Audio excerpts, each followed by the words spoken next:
اور بکری کے پیٹ کے ساتھ کان لگاتے تو صاف پتہ چلتا کہ اذان بکری کے پیٹ کے اندر سے آ رہی ہے۔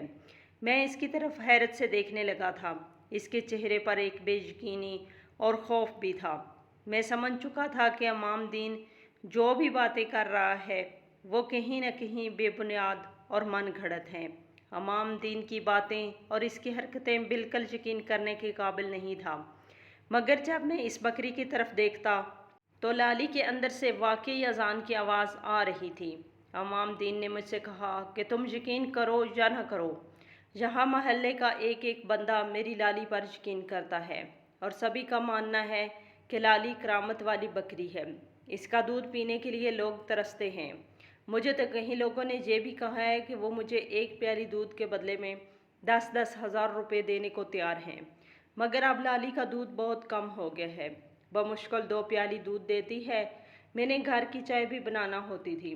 لوگ مجھ سے یہ دودھ تبرک کے طور پر لے جاتے ہیں، شاید اس سے چائے وغیرہ نہیں بناتے، بلکہ اپنے کسی بیمار عزیز کو پلاتے ہیں۔ بس اسی وجہ سے میری بکری کی بہت شہرت ہے، لوگ اس سے بے پناہ محبت کرتے ہیں اور اس کی کرامات دیکھ کر سبھی اس بات پر قائل ہو گئے ہیں کہ لالی کوئی عام بکری نہیں۔ امام دین کی باتیں سن کر میرے ذہن میں بہت سارے خیال اور سوال ابھر رہے تھے، مگر میں ان سوالوں کو امام دین کے سامنے رکھ کر اسے اپنے بارے میں بدگمان نہیں کرنا چاہتا تھا۔ میں نے اس سے اجازت چاہی اور وہاں سے باہر نکل آیا۔ اچانک میرے ذہن میں ایک ترکیب دوڑنے لگی۔ میں نے ارادہ کر لیا تھا کہ میں امام دین کے بارے میں لوگوں کو بتا کر رہوں گا، کیونکہ جب میں وہاں سے نکلنے لگا تھا تب مجھے امام دین کی بیوی مجھ سے کچھ کہنا چاہتی تھی۔ اس نے دبے دبے لفظوں میں اس بات کا بھی اظہار کیا تھا کہ امام دین نے اپنی بکری کے ساتھ بہت بڑا ظلم کیا ہوا ہے، لیکن وہ ظلم کیا تھا میری سمجھ سے باہر تھا۔ پھر میں سوچا کہ میں اہل محلہ کو اعتماد میں لیتا ہوں۔ محلے کے کسی بھی شخص کو نہیں پتا تھا کہ امام دین کی بکری نے کل بچہ دینا ہے۔ میں نے باہر نکل کر دیکھا تو لوگ امام دین کی بکری کے بارے میں بڑی بڑی باتیں کر رہے تھے۔ تبھی میں نے ان کو یہ بات بتا دی کہ امام دین تو نہیں چاہتا کہ وہ اپنی بکری کا آپریشن کسی ڈاکٹر سے کروائے، لیکن ہاں یہ ضرور ہے کہ امام دین کی بکری کی ہاں کل بچہ پیدا ہوگا۔ تم لوگوں کو اس بارے میں پتہ نہیں ہے۔ اس بکری کا دودھ حاصل کرنے کے لیے لوگوں نے بڑی بڑی قیمتیں لگائی، لیکن کل جب اس کی ہاں بچہ پیدا ہوگا تم سب کو کوشش کرنی چاہیے کہ اسے بڑے ڈاکٹر کے پاس لے کر جاؤ تاکہ اس کا اچھے سے علاج ہو پائے اور وہ ایک صحت مند بچے کی ماں بن سکے۔ میری یہ باتیں سن کر محلے کے لوگوں نے کہا، ہمیں تو امام دین نے بتایا ہی نہیں کہ لالی کے ہاں بچہ پیدا ہوگا، کم از کم اسے ہمیں بتانا چاہیے تھا۔ ہم اس کی بکری کے ساتھ بڑی عقیدت رکھتے ہیں کیونکہ اس کے اندر سے اذان کی آواز آتی ہے۔ تب میں نے ان لوگوں کو ایک اور حیرت انگیز بات بتائی، کہا کہ کیا بتا بکری کے اندر کوئی انسانی بچہ ہو۔ یہ بات سن کر کچھ لوگوں نے حیرت کا اظہار کیا تھا، کہنے لگے یہ کیسے ممکن ہے۔ تب میں نے بھی اندھیرے میں تیر چلاتے ہوئے کہا کہ اگر یہ ممکن ہے کہ بکری کے پیٹ سے انسانی آواز آتی ہے تو کیا انسانی بچہ نہیں پیدا ہو سکتا۔ میری یہ باتیں سننے کے بعد سبھی لوگوں کو کافی حیرت بھی ہوئی اور اس بات پر یقین بھی ہو گیا کہ کل کچھ نہ کچھ خاص ضرور ہوگا۔ سبھی لوگوں کو میں نے تجسس میں ڈال دیا تھا۔ میں نے ان سے کہا تھا کہ کل اگر آپ لوگوں نے لالی کا خیال نہیں رکھا تو ہو سکتا ہے لالی تم سب سے ہمیشہ کے لیے ناراض ہو جائے۔ اب میں یہ بات جانتا تھا کہ امام دین نے سارے محلے والوں سے اس بات کو کیوں چھپایا تھا۔ یہ مجھے خود نہیں معلوم تھا، بس میں یہ چاہتا تھا کہ امام دین کا ناٹک پوری دنیا کے سامنے آ جائے، اس کا ظلم سبھی کو معلوم ہو جائے، کیونکہ اس کی بیوی نے خود اپنے منہ سے کہا تھا کہ امام دین نے لالی پر بہت ظلم کیا ہے۔ میں لالی کی مدد کرنا چاہتا تھا۔ امام دین کی بیوی نے بھی اپنے شوہر کے خلاف بلا وجہ بات تو نہیں بولی ہوگی، آخر اس کے پیچھے کوئی نہ کوئی وجہ تو ہوگی۔ اگلا دن امام دین کے لیے بڑا پریشان کن ہونے والا تھا، کیونکہ لوگوں کو امام دین سے زیادہ اس کی بکری سے محبت اور عقیدت تھی۔ کوئی بھی اس کی بکری کے خلاف ایک بات سننا پسند نہیں کرتا تھا۔ اگلے دن 2 بجے کے قریب میں دفتر سے فارغ ہو گیا تھا۔ تب میں نے دیکھا کہ امام دین کے گھر کے باہر لوگوں کا ایک ہجوم جمع تھا۔ امام دین کے گھر کے باہر اتنے لوگوں کا جمع ہونا صاف بتا رہا تھا کہ لوگوں کو میری بات پر یقین بھی ہے اور لوگ لالی کی مدد بھی کرنا چاہتے ہیں۔ میں بھی فوراً سے اپنی گاڑی سے نکل کر امام دین کے گھر کے باہر پہنچ گیا۔ لوگ امام دین کے گھر کا دروازہ پیٹ رہے تھے۔ دروازہ کھولو امام دین، ہم لالی کو یوں نہیں چھوڑیں گے، ہم اسے ڈاکٹر کے پاس لے کر جائیں گے۔ لوگ یہ باتیں کہہ رہے تھے مگر امام دین گھر کے اندر سے دروازہ نہیں کھول رہا تھا۔ یہ بات بڑی پریشان کن تھی۔ ہر کوئی امام دین پر غصہ کر رہا تھا۔ تبھی اس کی بیوی نے گھر کا دروازہ کھول دیا۔ سامنے ہی اس کی بیوی کھڑی تھی لیکن امام دین کہیں لے کر جانے کی اجازت نہیں دے رہا تھا۔ وہ کہتا ہے کہ میں اپنی لالی کا آپریشن خود کروں گا، وہ بچہ خود پیدا کر لے گی، میں کسی ڈاکٹر کے پاس لے کر نہیں جاؤں گا۔ مجھے ڈاکٹر پر بھروسہ نہیں ہے، کہیں میری لالی کی صحت کو کوئی نقصان نہ پہنچا دے۔ اس عورت نے یہ باتیں کر تو دی تھی مگر صاف ظاہر ہو رہا تھا کہ وہ یہ باتیں دل سے نہیں کر رہی۔ اندر سے وہ بھی چاہتی تھی کہ لالی کی مدد کی جائے کیونکہ امام دین نے لالی کو تکلیف میں رکھا ہوا تھا۔ لوگوں کا اصرار بڑھتا جا رہا تھا اور امام دین کے لیے لوگوں کو روکنا بہت مشکل ہو رہا تھا۔ بالآخر امام دین کو لوگوں کی بات ماننا ہی پڑی تھی کیونکہ لوگ امام دین کا اثاثہ تھے اور اب اگر امام دین مزید دیر کرتا تو لوگ اس کے پوچھے بغیر ہی لالی کو وہاں سے لے جاتے۔ میں نے دیکھا کہ امام دین بہت ڈرا ہوا تھا۔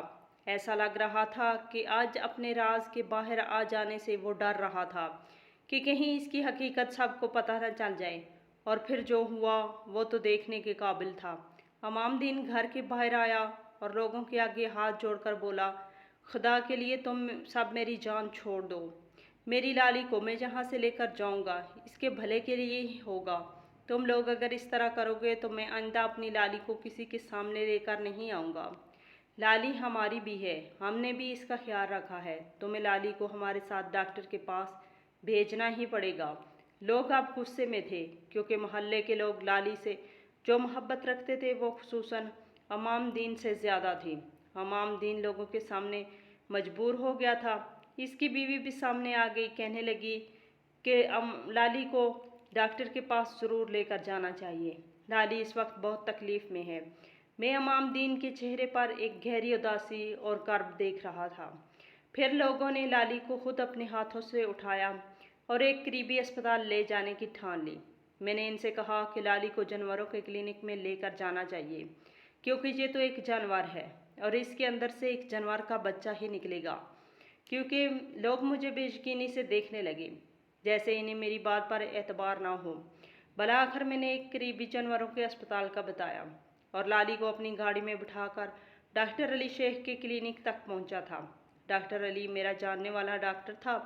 میں نے جب اس سے لالی کے بارے میں بتایا تو وہ حیران رہ گیا، کہنے لگا میں اس بکری کے بارے میں پہلے سے جانتا ہوں کیونکہ اس کا مالک بہت عجیب سا ہے اور لالچی قسم کا انسان ہے۔ تمہیں یقین نہیں آئے گا لیکن وہ لالی کو نظر انداز کرتا ہے صرف اور صرف پیسے کے لیے۔ اس نے لالی کو بہت اذیت دے رکھی ہے، لالی کو کافی دیر بھوکا بھی رکھتا ہے اور اس کے ذریعے سے بہت سے پیسے کما چکا ہے۔ لوگ لالی کے پیٹ سے اذان کی آواز سن کر اسے بہت ساری رقم دے جاتے ہیں۔ مجھے تو ان لوگوں پر بھی حیرت ہوتی ہے جو اس آدمی پر یقین کرتے ہیں۔ میں نے ڈاکٹر علی سے کہا کہ وہ یقین کرنے کے لیے مجبور ہیں اس لیے کہ لالی کے اندر سے سچ میں اذان کی آوازیں آتی ہیں، وہ جھوٹ نہیں بولتا۔ یہ سن کر ڈاکٹر علی کہنے لگا، تمہیں بھی اس جھوٹے شخص کی باتوں پر یقین ہے؟ ارے وہ کہیں اور سے اذان کی آواز سناتا ہوگا اور تم لوگوں کو لگتا ہے کہ وہ آواز بکری کے پیٹ سے آتی ہے۔ ڈاکٹر علی کو میں نے سمجھانے کی بہت کوشش کی کہ وہ جھوٹ نہیں بولتا اور واقعی اس کے اندر سے آواز آتی ہے۔ ڈاکٹر علی میری بات ماننے سے انکار کر رہا تھا، کہنے لگا کہ اگر کچھ بھی ایسا ہوتا تو امام دین اس بات کو ایک محلے تک محدود نہ رکھتا۔ تمہیں پتہ ہے کئی بار میڈیا والوں نے امام دین سے رابطہ کیا ہے، وہ اس کی بکری کو دیکھنا چاہتے تھے مگر امام دین نے کسی کو اجازت نہیں دی۔ اس کی بکری کی فوٹو یا ویڈیو بنائی جائے، اس کا مطلب تو یہی ہے کہ امام دین لوگوں سے کچھ چھپا رہا ہے۔ ڈاکٹر نے اس بات پر مجھے اسی سے اعتراض ہونے لگا تھا کیونکہ میں یہ سمجھتا تھا کہ امام دین جھوٹ نہیں بول رہا۔ بہرحال یہ وقت ان باتوں کا نہیں تھا۔ کیونکہ لالی بہت سخت تکلیف میں تھی۔ امام دین کے نہ چاہتے ہوئے بھی لالی کو آپریشن کے لیے اسپتال لایا گیا تھا۔ ڈاکٹر علی نے کہا کہ اب تم میرے سامنے ہی رہنا، میں لالی کا آپریشن تمہارے سامنے کروں گا، حقیقت تمہارے سامنے کھل کر آ جائے گی، دودھ کا دودھ اور پانی کا پانی ہو جائے گا۔ ڈاکٹر علی کی یہ باتیں سن کر میں نے دل میں تہیہ کر لیا تھا کہ آج میں بھی سچ جان کر ہی جاؤں گا، مگر جب امام دین کی بکری کا آپریشن کیا جانے لگا تو میں پریشان ہو گیا۔ مجھ سے یہ منظر دیکھا نہیں جا رہا تھا۔ میں اس کمرے سے باہر آ گیا۔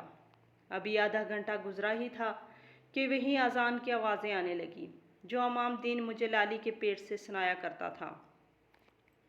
جیسے ہی میں نے یہ آواز سنی میں اندر جانے لگا۔ ڈاکٹر علی نے مجھ سے کہا کہ تم خود اندر آنے کی بجائے امام دین کو بلاؤ، میں اس سے سوال و جواب کرنا چاہتا ہوں۔ ڈاکٹر علی بہت سنجیدہ ہو چکا تھا۔ مجھے لگا تھا کہ شاید امام دین کی بات سچ ہو گئی ہوگی۔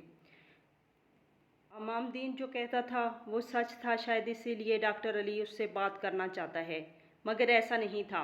امام دین کے آتے ہی ڈاکٹر علی اس پر برس پڑا تھا۔ تمہیں شرم نہیں آئی گندے انسان؟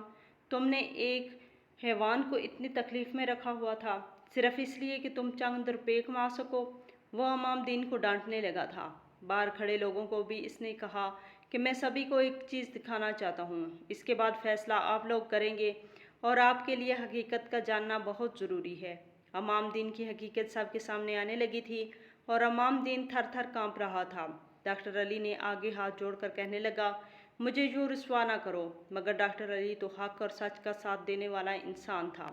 اس نے سبھی کے سامنے بکری کا کٹا ہوا پیٹ رکھ دیا جس کے اندر کوئی بچہ نہیں تھا، بلکہ پیٹ انفیکشن کی وجہ سے پھول چکا تھا، اور انفیکشن جس چیز سے ہوا تھا وہ جان کر آپ کو حیرت ہوگی، کیونکہ اس کے پیٹ میں بچے کی بجائے ایک چھوٹا سا اسپیکر تھا جو امام دین نے زبردستی اپنی بکری منہ میں ڈال کر معدے تک پہنچا دیا تھا، اور اسے ایک شاپر میں اچھی طرح پیک کیا گیا تھا تاکہ پیٹ میں اسے کوئی بھی نقصان نہ ہو۔